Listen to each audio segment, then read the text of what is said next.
Venerdì 4 febbraio a Pordenone, presso la ex tipografia Savio, riprende il nostro corso, il corso organizzato dall'Associazione Italiana di Cultura Classica, che si intitola La lunga vita dei miti nella produzione artistica.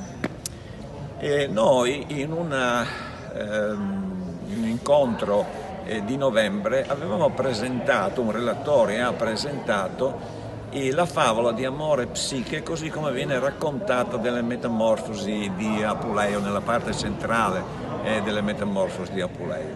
Riprendiamo proprio da questo punto, ma vediamo non tanto la parola quanto le immagini, cioè la trasposizione di questa favola in immagini nell'arte non solo italiana, dal Rinascimento fino all'Ottocento. A parlarne sarà Sonia Cavicchioli, che è una docente di storia moderna all'Università di Bologna, una grande esperta nell'arte moderna sotto questo particolare aspetto. Ha studiato proprio gran parte della sua attività di ricercatrice, è stata dedicata proprio alla trasposizione delle parole in immagini, e appunto non solo in Italia ma anche in Europa.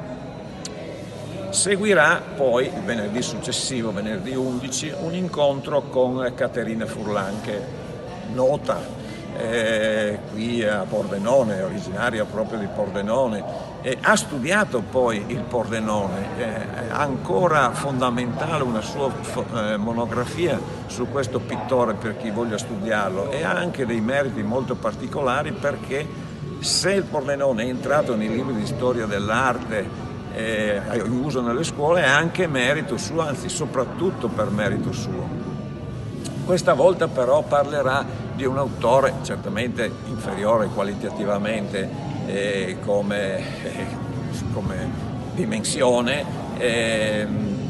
Antonio Carneo, che non vale sicuramente, ripeto, Pordenone, ma è interessante capire come anche lui ha trasposto dei miti nella pittura. È originario di Concordia Sagittaria, ha prodotto soprattutto a Udine tra fine 600 e inizi 700.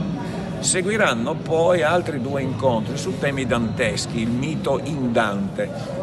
Questo lo facciamo grazie alla collaborazione con il Comitato di Pordenone della Società Dante Alighieri.